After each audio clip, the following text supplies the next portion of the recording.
Well, coming to talk about June 12th, Mr. President, please. You know, one thing we don't think about is the mystery behind the June 12th. You people talk about democracy, what of celebrating and what of violin for. And I don't think you are violin for democracy. You are just fumbling. You just want to use that to deceive us, and we know you can't deceive us with that. So forget about saying democracy what of violin for. Like I earlier said, if democracy what of violin for, as you said, please resign. Democracy in this country, democracy as a name, is what you resigning for. Yes, because you can't carry people along. Because you can't, at least, please, you say it is your turn to rule. You have ruled this country for 1 year. Isn't that enough? At least you have made history. At least you have achieved your long-awaited dream. They have made you the president of this country. And thereabout, resign. Let us breathe, please. And so when you talk about democracy, you talk about June 12th. Previous administration led by General Muhammad Buhari came to tell us that Democracy Day will now become the June 12th. That Chief MK Abiola won the election. And I wonder, because I want to see people being arrested for that evil they committed about June 12th. I want to see people being arrested because most of the people that masterminded it, they are still living. They are still alive. I thought that bringing that June 12th to a reality that we will now have Democracy Day to celebrate on June 12th, announcing and proving to us that indeed Chief MK Abiola won the election. I think those who destroyed that future, who destroyed that vision, they should be arrested. They should be held accountable. Because people, many of them are still alive. The masterminders of those things are still alive, living in the luxury and in the economy of this country. I mean, you can't talk about democracy without having things to show for it.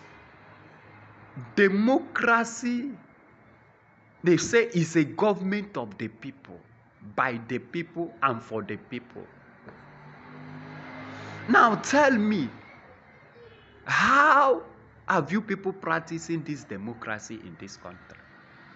You people turn it to become intimidation of people by destroying the people, by trampling upon people.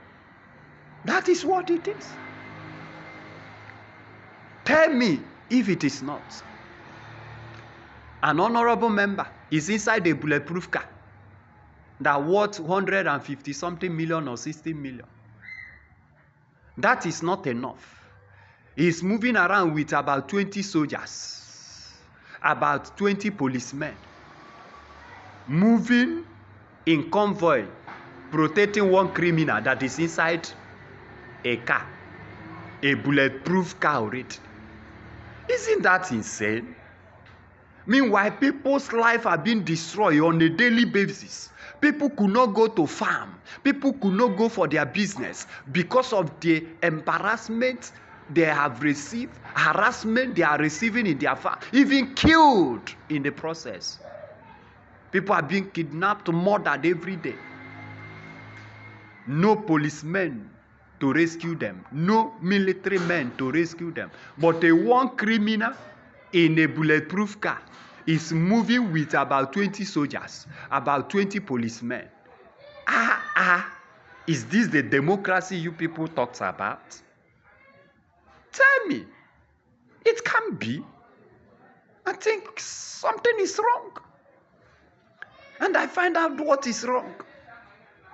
I have found a reason why everybody gets into that throne, that seat as a president, and begin to mess up and begin to suppress others. I find out the reason is being that there are a lot of innocent souls, innocent blood that have been shed in quest of power to become president, to become honorable member. And this innocent blood that was shed are crying against that throne. They are crying against that throne. That is why nobody can do well in that throne. Anybody that enters there is being possessed. They begin to think abnormal. That is what I have come to find out. Look at Chief MK Abiola, that we are now celebrating June 12th. That man was a visionary man, a destined man who has destiny to move this country forward, a man of future, a man of excellence, a man of accountability, a man of good results, a man of vision. Look at the way he was killed.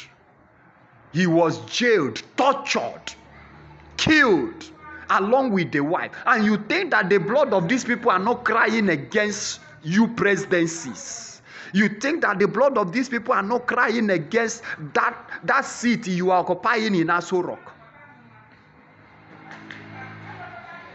Let me tell you, Nigerians, I don't know why we are so comfortable.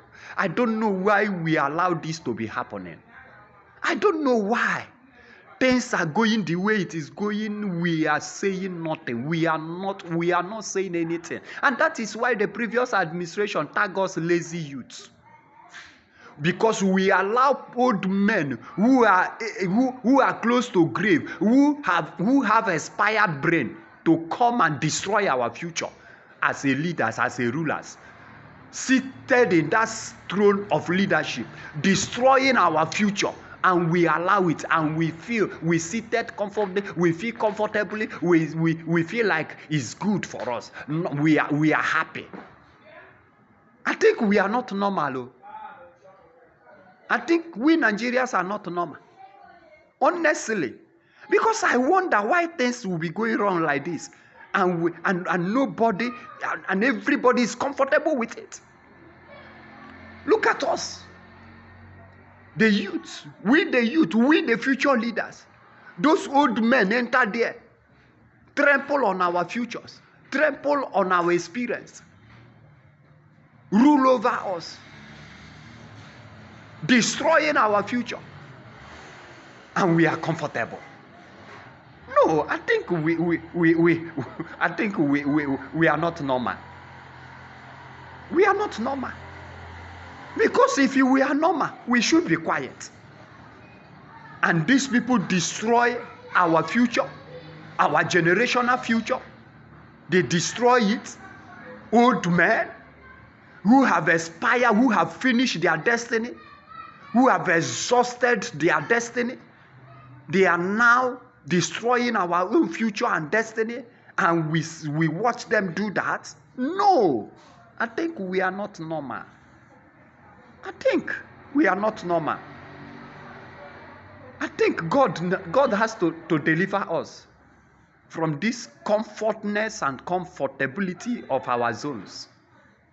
Yes, we are not normal. So let me tell you, if you don't know, the only solution that we have in this country is when we have that leader, that man, somebody that will come as a president, that we enter into that seat as a president, that we respect the oath of office, that we call for national fast, that we call for national prayer, and will stand as a priest, not just as a president or as a leader. He himself or herself will stand as a priest and pray for the forgiveness, for God's forgiveness over the throne of this nation, for the innocent blood that was shed under the watch of our leaders. And those blood, their souls are crying in judgment against this nation. Except we have such leader that we do that. No amount of prayer, any bishop will stay in their pulpit and pray that we deliver this country. Take it to anywhere. No amount of prayer, anyone will pray. Bring thousands of billion and lift people to Hajj to go and pray. It will not work.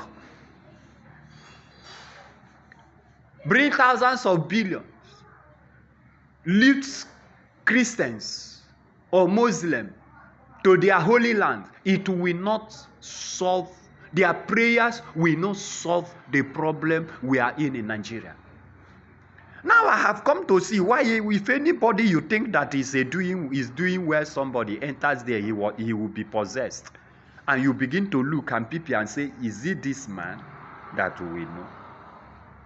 That is because there are a lot of souls, innocent blood that was shed while on that throne of leadership. And those sitting or seated or rulers on that throne, under their watch, such abominations was committed. Look at that, a visionary man and his wife, Chief M.K. Abiola. Look at the way they destroyed that vision, that destiny, that future. And you think such blood is not crying against the throne of this government, of this nation? You think the way they murder the wife, you think such soul, the blood is not crying in a vengeance against the throne of leadership of this nation? A lot of innocent blood that was shed in the quest of power.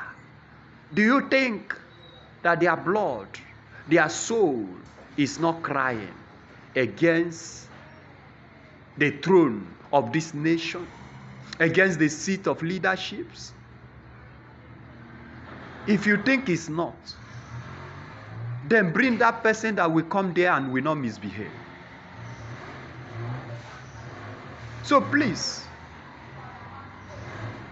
until our leaders, those who think, who have in mind to come and lead us, until they know the right thing to do, until we have somebody that we know that life is precious, that life is valuable, that blood is sacred, somebody that have not stained or soiled his hand in the blood, until we have such person on that throne that we call for national prayer or national fast, bring people together and we stand as a priest on behalf of this country, not as a president, not as a senator, not as a ruler, not as a leader, but as a priest on that seat, and call for God's mercy and forgiveness upon the abominations and the atrocities that has been committed, that was committed in the installation of that throne. Except we get somebody that will do that, don't think it will be better. Quote me. Don't think it is going to be better. And I pray that God will help us, that somebody somewhere who will have the interests of Nigeria in mind will wake up one day and we get into that seat.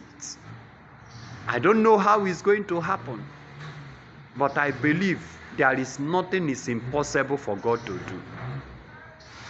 Because what we have now, we have a country where we have educated illiterates as our leaders, and that is why things are not right.